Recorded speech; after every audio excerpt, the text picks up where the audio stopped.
2023 का साल समाप्त हो गया है और पहली तारीख 2024 की हम सब के लिए खुशियां लेकर के आया है।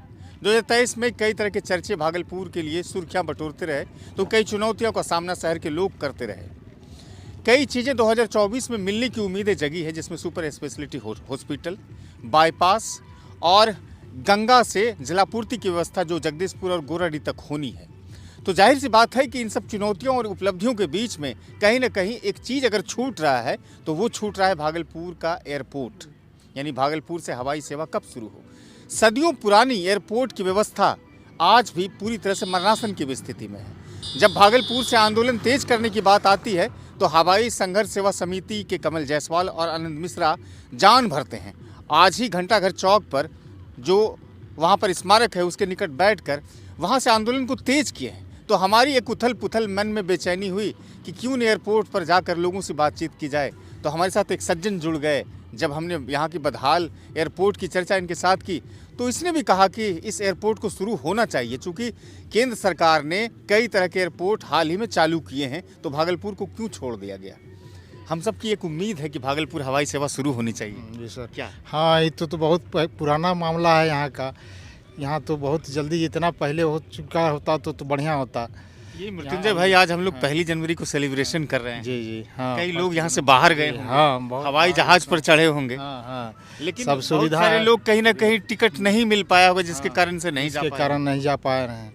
तो यहाँ जो है जितना हो सबको जो है एकजुट होके जो है यहाँ का जो है इसके ऊपर ध्यान देना चाहिए। इसके बाद जो है यहाँ का जो है एयरपोर्ट का हम लोग का जो मांग है भागलपुर वासियों का, ये जो है जल्द से जल्द इसका जो है सुनवाई होना चाहिए। अच्छा, अगर मान के चलते हैं कि यहाँ अगर एयरपोर्ट मिल जाता है हम लोगों को, तो आपके जहन में क्या बातें आती है, किस तरह की बातें आती है कि भागलपुर कैसे चमकेगा, विकास की रथ पर कैसे आगे बढ़ेगा। यहाँ तो दिन दूना रात चौगुना तब तो यहाँ का विकास हो जाएगा। जिस तरह से यहाँ पुराना जो है सिल्क सिटी के नाम से जो है यहाँ जाना जाता है, तो और जो है इसमें जो है 4 चांद लग जाएगा यदि एयरपोर्ट यहाँ यदि हो जाता है। अभी सबसे ज़्यादा दिक्कत ये होती है कि अगर कोई गंभीर बीमारी से मुब्तला हैं, ग्रसित हैं, तो उनको बाहर ले जाना बड़ा मुश्किल हो जाता है। बहुत मुश्किल है। और यहाँ पर बुनकर भी हैं, जी जी, सिर्फ कारोबारी है, जो कि हम लोगों को पूर्णिया जाना पड़ता है, इसके बाद फिर देवघर जाना पड़ता है, जो कि यहाँ से काफ़ी दूरी है।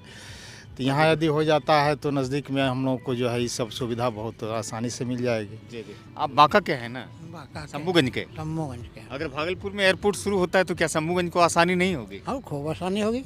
चाहते हैं ना कि एयरपोर्ट? क्यों नहीं चाहेंगे, सुविधा होगी। अच्छा, 2024 में तो नई उम्मीदें जगी है कि बहुत सारी चीज़ें भागलपुर में आने वाली है, तो भागलपुर में एयरपोर्ट भी अगर मिले होना चाहिए, मिलना चाहिए। अब क्या, बहुत पहले मिलना चाहिए था। अगर मान के चलिए आपको बोलने कहे कि एयरपोर्ट के विषय में कुछ बोलिए कि भागलपुर में एयरपोर्ट कैसे शुरू, तो क्या कहना चाहेंगे सबसे पहले?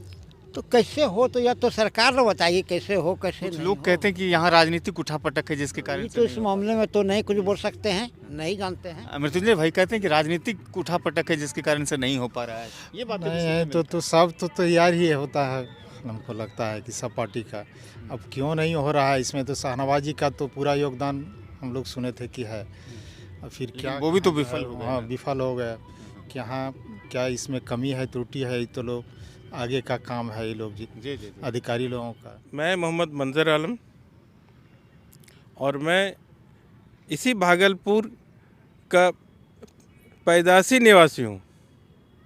मेरा जन्म भागलपुर में ही हुआ, तब से लेकर आज तक मेरा सपना है। लगभग मेरी उम्र 40 से 42 साल हो चुकी है, लेकिन मेरा एक सपना है कि हम लोग भागलपुर से हवाई जहाज़ पर बैठकर बड़े शहर दिल्ली, पटना जाएं और मेरे शहर में भी हवाई अड्डा हो।